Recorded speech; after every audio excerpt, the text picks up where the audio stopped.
Compte rendu du voyage du prophète Kakou Philippe en Afrique du Sud en mars 2025. Ce compte rendu ne peut être que partiel parce qu'il est impossible de rapporter dans une seule vidéo tous les miracles qui ont eu lieu en Afrique du Sud en mars 2025 à travers le prophète Kakou Philippe. La foi d'une jeune femme du nom de Roufarou, en dépression depuis des années, est exemplaire. Nuit et jour, c'était la souffrance et l'insomnie. Elle ne savait quoi faire, elle ne dormait pas. Le jour et la nuit, c'était l'enfer. Elle souffrait au point qu'elle pouvait voir des serpents et des êtres étranges dans la journée, les yeux ouverts.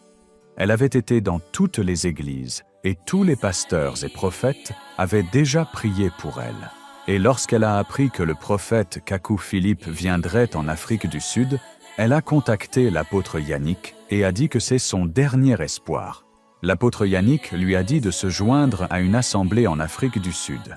Elle a refusé catégoriquement, disant qu'elle a déjà été dans toutes les églises et que tous les pasteurs et prophètes avaient déjà prié pour elle, et que cela n'avait rien changé, et que c'est le prophète qu'elle voulait, rien d'autre. Les exhortations de l'apôtre Yannick n'ont rien changé. Et donc, depuis le mois de janvier 2025, elle comptait les jours, attendant l'arrivée du prophète Kakou Philippe en Afrique du Sud. Et lorsque le prophète Kakou Philippe est arrivé le 6 mars, elle était au lieu de la réunion. Il y avait un grand monde, mais elle a tout fait pour être dans la ligne de prière. Le prophète prenait 10 femmes, puis 10 hommes à tour de rôle. C'était vraiment difficile à cause de la grande affluence, mais cette jeune femme avait lutté de toutes ses forces pour accéder au prophète. Mais vers 17 heures, au moment où c'était son tour de passer, le prophète a dit que c'en était fini pour ce jour et qu'il était très fatigué et qu'il ne pouvait plus prendre personne. Alors elle a pleuré. Elle était triste de devoir passer encore une nuit de tourment. Alors le 7 mars, qui était le 2e jour des services de guérison, elle s'est présentée au lieu de la réunion et elle attendait.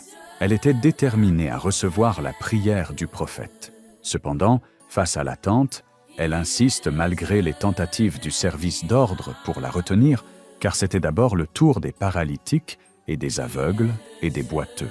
Et à un certain moment, elle remarquait que la situation devenait difficile comme la veille, et elle a commencé à user de force. Le service d'ordre voulait s'opposer. Elle a dit non.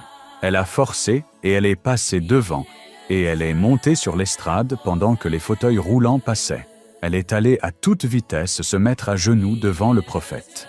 Dès que la main du prophète la touche, une sensation la traverse.